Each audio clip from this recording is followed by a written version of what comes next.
I think following the leading of the Holy Spirit and God. And this is what I mean by that. One of the things I learned in the hospital was how to actually hear, and I hope I don't scare your listeners when I say this, but hear the voice of God. And to differentiate, there's so much around us that's distracting us from hearing God's voice. How do we know if it's actually the pastor, the preacher, the radio, and my answer to that is this, and there's no shortcut to it. I think that's why maybe we often don't like the answer to the question. Welcome to Coach Soul, the podcast where we explore therapeutic ways to the best versions of ourselves. I'm your host, Steve Hudgins. I'm a licensed professional counselor dedicated to helping you navigate life's challenges. In each uplifting episode, we'll discuss mental health, relationships, self-care, emotional well-being, and personal growth. Join me and with my co-host, Kenya Evelyn, a therapeutic life coach, where sometimes we'll even welcome special guests to our show that share their experience and expertise. So let's embark on this transformative path together and discover a healthier and happier you. Hey, welcome back to Coach Soul. What an honor and a privilege to be able to just take a break for a moment, because when we think about therapy, we talk about what the problems are for a single person. But when you look at the news and what's been happening lately in our Western world culture of North America, aka United States, there's a lot of things that are happening in our backyard. And today with my guest, I have Brad Brandon with us. And Brad, thank you for coming onto the show, because of what you are about to present. I don't think the news media really gives a view on any of this. And having dealt with my own personal journalist that came to me having some anxiety and discipline here for a prominent newspaper, dealing with Andy Riegel, who is a retired TV producer, both of them sharing that our TV has gone to more propaganda to twist the stories to make money. And for our audience, this is a non-edited, there's no bias here. I just try to be objective and looking at all different things. And so, Brad, I appreciate you coming onto the show. Introduce yourself to our listeners and viewers. Yeah, my name is Brad Brandon. I'm a founder and CEO of an organization called Across Nigeria. We help persecuted Christians in northern Nigeria, and we also bring the gospel of Jesus Christ to Muslims in northern Nigeria. So we focus on both of those two things. And I'll add that we raise awareness here in the United States, because a lot of people don't know that there's a genocide happening in northern Nigeria right now. And that's absolutely right. I mean, when I picked up this story, it was fascinating and interesting, because you don't hear much. We hear other parts of the country where genocide is happening and so forth. Brad, with your background, it was a pastoral background. What was going on at this time of a megachurch you're preaching at? And then all of a sudden, what led you to doing what you're doing now? Yeah, I grew up in Minnesota, and we had gotten called out to Connecticut, New England. Quite a cultural change for us and our family. But we came out here to take over a bigger church, and I really thought I've got it made. This is it. This is my final destination. I'm going to live out my life. Had the corner office with windows on all sides, and I had arrived really. In my pastoral career. And God had different plans. I ended up getting very sick not long after we moved out to Connecticut, and I spent about a month and a half in the ICU. Didn't know if I was going to come out alive or not, but I did. I ended up coming out alive. And my life was radically changed through that experience. I had never had an encounter, I guess I'll call it an encounter with God before, like this. And this opened the door for that. And so my relationship was changed, my ministry changed, my life changed. And it was through those changes that God ultimately called me to resign my position at the church as the senior pastor and pursue ministry in northern Nigeria, which right now is the most dangerous place in the world to be a Christian. I always joke with people when they ask, how did you like pastoring for so many years? And I said, I often tell them, well, I decided to take my chances with Muslims in northern Nigeria. I thought maybe my chances of survival were better than pastoring. But pastoring's not an easy job, but what we do isn't an easy job either. No, it's not. And when you think about just what you shared about being in the hospital and things of that nature, what was it, 3 years for me, I had similar, 3 different bacteria attacking me. And the doc said if I would have waited another 30 minutes or so, I would have been dead. Wow. And so you have these different encounters and it is impacting on you, and you begin to really reflect on your life. And you said the word Minnesota, and I'm thinking, oh my gosh, there's a lot of work in Minnesota that needs to be done because of what we're hearing in the news and such. That's true. When you think about this encounter, that's a big change. I grew up military, lived in Japan for 3 years. That was a cultural shock for me because being in high school and having to go to a military base overseas and then coming back is a culture shock because the language is different. But Brad, you had it comfy. I did. You're Northeast, but I don't know how comfy it gets up there when it's so freezing cold, but what really stirred this passion to say, okay, I'm going to stop ministry, but we don't ever stop ministry, really. That's right. Yeah.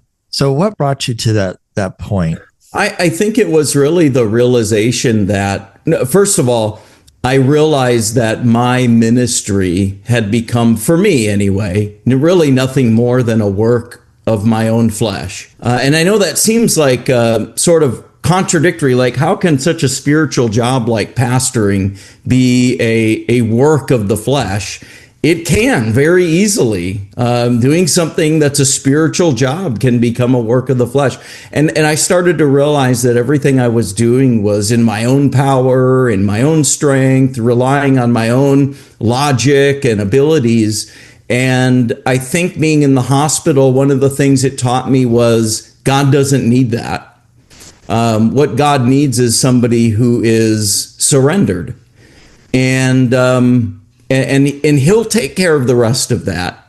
So I began to have a desire for my ministry to be powered by God instead of me, if that makes sense. And I also think another thing that I walked away from with that is sort of the realization that comfort is the enemy of God's power. And I think back to the passage where Paul talks about the thorn in his flesh, and he asks God 3 times to take it from him. And of course, God responds and says, my grace is sufficient for you. Basically, God saying, I'm not interested in changing your circumstances. I'm more interested in changing you, and I'll use your circumstances to do that. But Paul's response to that revelation is what gets me. He says, therefore will I rather glory in my infirmity, that the power of Christ may rest upon me. When he realized that this discomfort or this weakness that he had was a channel for the power of Christ to work through him, I think that I realized that and started to understand that in a way I had never understood it before. And I'm still trying to understand that. I understand it a little more than I do or did. But now I look at weaknesses, and I look at frailties, and I look at all of those things in our lives that promote weakness. Discomfort promotes weakness. Pain promotes weakness. All of those things are channels that God uses to deliver the power of Christ, because it minimizes us and it maximizes our awareness that we need God.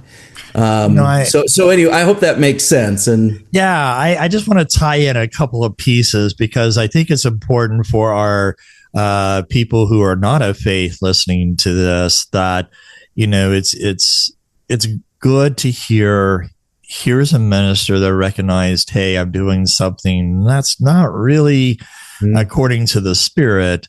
And, when you talk about Paul and thorn in the flesh, from a therapeutic standpoint, I look at it from a mental health perspective.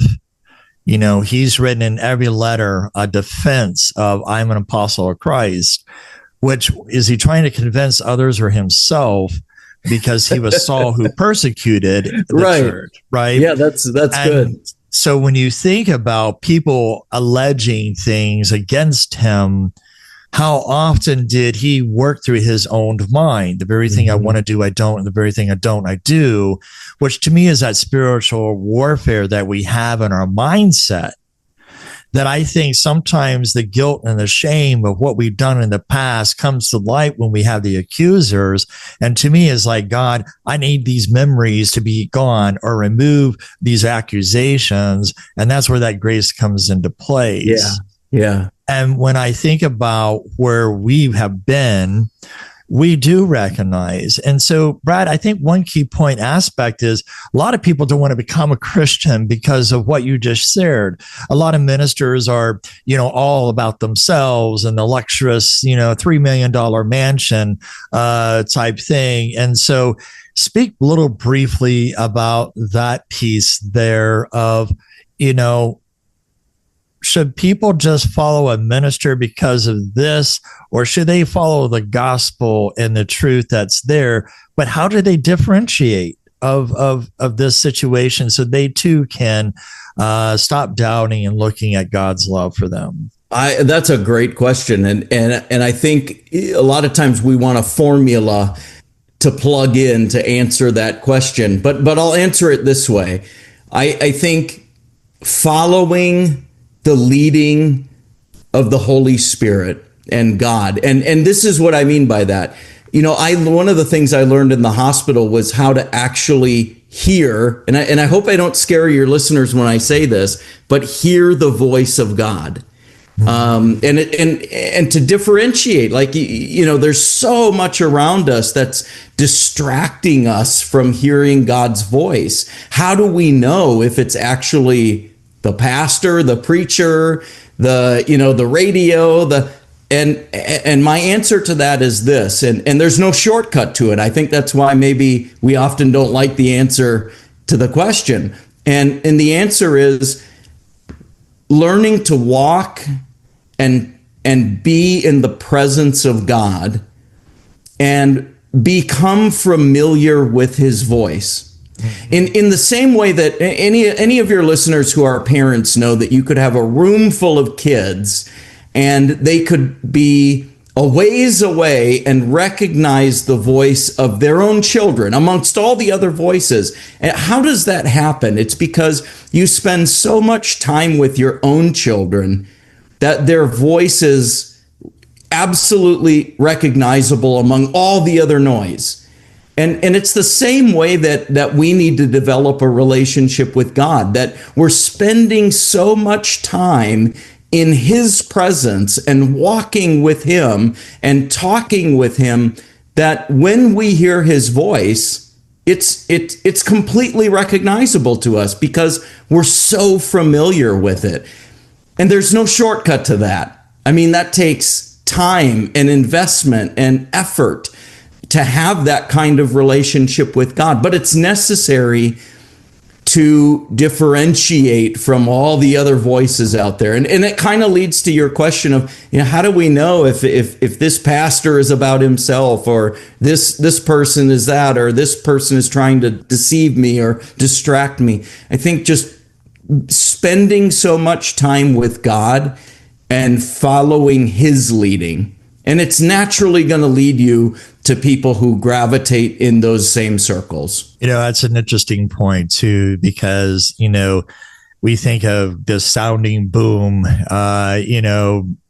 TV movies have shared that sounding boom or impersonation or whatever you want to call it. But, for me, God speaks in patterns. Yes. Patterns are twos. I don't know why. I just see patterns in two. Okay, God, I got you. Or I've told him in my therapy practice, if somebody mentions God or an inkling of that, I show up and I will help them through the faith-based type stuff that they're struggling in. And so we're not here to preach at you or try to convert anyone. We want to bring a recognition here that life changes you. It's what do we do with a life that we manage? And I think I believe there's a difference in control and manage. Just the word control, our body kind of tenses up in our feelings because we know what control feels like. But when we say the word manage, it's a lot more relaxing. And so, Brad, here you are, you're changing your life and trying to manage in a better perspective. You'll leave this mega church. I mean, come on, that you got a great salary. Sure.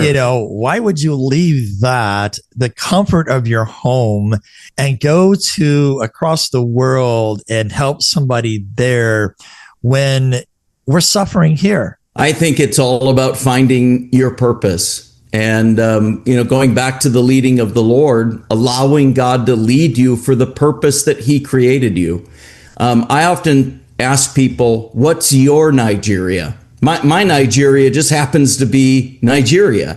But what's your Nigeria? Maybe your Nigeria is starting a Bible study at work, or witnessing to your neighbor, or starting a prayer group at your church before services to really lift up the pastor and the ministers at your church. Whatever it is, whatever God has called you to do, find that thing and then spend the rest of your life fulfilling that and pursuing its completion.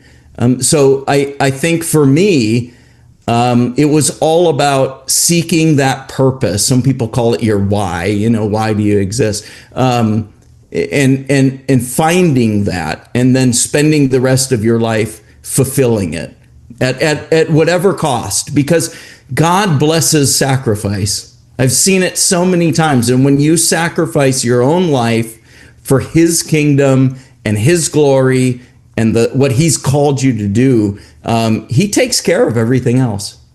We're speaking, faith-based terms. And when you think about what ways can we translate this so it's not so harsh to our listeners, right? We get accustomed, and I want our listeners and viewers to kind of forgive us here as we're speaking our own language. Here's the thing. Life happens.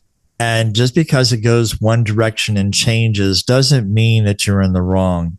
That's Sometimes to me, there is no right or wrong in an aspect. It's what ways are we managing our thought processes? Is it a victim mentality or a survival mentality? And I grew up wanting to minister. I did youth ministry, and just wasn't my cup of tea. So I went military and found that. And then all of a sudden, here I am going through life's happenings. I leave the engineering field and started working in this field to advocate for marriages and families surviving here. You found your calling. When it comes down to Nigeria, what was happening in Nigeria at that time that just really grabbed your attention, especially when the news is not broadcasting or anything about it? Yeah, so it ultimately was a friend of mine in southern Nigeria. He's a Nigerian, and he was starting a church, and we helped him. Our church here in the States helped him to build a church building for his congregation. And I had known him for many years. And I was supposed to go over and be part of their building dedication, because we're an instrumental part of that. Southern Nigeria is completely different, by the way. It's mostly Christian. Northern Nigeria is mostly Muslim. And when I sat down at the computer to purchase my ticket to go on the trip, I don't know any other way to say this, and I don't mean I heard an audible voice, but God spoke to my spirit It's a really strange experience that we as believers have. That God speaks to us, and maybe some people hear an audible voice. I do not. I hear in my spirit God speaks to me. Paul says his spirit bears witness with my spirit. That's kind of the closest thing I can find to describing it. And God led me to not fly to Lagos, which is in southern Nigeria, but to fly into Abuja, which is northern Nigeria. I bought a one-way ticket. I landed there. I didn't know anybody. I didn't even have a place to stay yet. And from there, God led me to the next step and the next step. And I ultimately ended up in a Fulani Muslim village. And that was the start of our ministry across Nigeria. We began to help that village with medical care, clean drinking water. We ultimately built our first school. We have a school system throughout northern Nigeria that caters to Muslim children. And we have about 4,500 students in our school system right now. Well, that first village I went into was the very first school that we built. It's kind of like, and I keep speaking Christianese, so forgive me for that. But Scripture says His word is a lamp unto our feet and a light unto our path. And I find it interesting because sometimes His word is just a lamp unto our feet, which illuminates the next step and then the next step. Sometimes His word doesn't show us the whole thing. I think sometimes that's for our protection because we'll get freaked out if we saw the whole story, So that's kind of how it was leading me to Nigeria, was just little step by little step. And as I acted in faith, God revealed more to me. And I always tell people, God's not obligated to reveal anything more than what we're willing to act on. And I think that's a lot of times where people who even aren't believers, but certainly people who are Christian believers, they get hung up on that. They think that, well, God should reveal it to me first, and then I'll act on it. And when I see it clearly, then I'll act on it. Well, sometimes God wants us to step in faith, and then He reveals more. And then He wants us to take another step, and then He'll reveal more. But if He's revealed something to us and we're not willing to act on that, He's not obligated to reveal any more to us. And I think sometimes Christians get stuck there. When you think about what you're sharing, we do tend to get stuck. I call it an addiction to faith, so to speak. It goes back into a passage where Saul just waited on God underneath a pomegranate tree just to have an answer. And we think that God is our genie put in a box and things like that. For those who are just seeking or looking for, a higher being, we're not schizophrenic. It's not that we're hearing voices in our head type thing, right? There are different signs that God operates, or different things that happens in our path that makes us to look at different things. That's right. And then you look at, the United States, and I believe that over the years of the 250 years that we're celebrating this year, we have evolved. And one of the things that just resonates as a military veteran for myself, even being in a military family, is the fact that preservation of freedom. I think we've gotten stuck here in America of it's easy to become acclimated and have a tunnel vision that America has everything. But you go to these other countries and you think, well, wait a minute, they should be modernized just as us. They should have water just like us. But Brad, they don't have schools. No. No. That's fascinating because in what way does an education or no education in a country help? We get about 3 minutes in this segment because I do want to get into another segment to really bring out what's happening, because it's just not in our these other countries anymore. It has come into our country, It's and we true. want to be able to bring a message of peace and comfort for those who are about to face some hardships. Yeah. So explain a little bit about how is that you would think a prominent country like Nigeria doesn't have a school. It's the wealthiest country in Africa. It's the most populated. Right. It's probably the most advanced, but it's in certain areas. And then when you travel into the north, it becomes an entirely different country.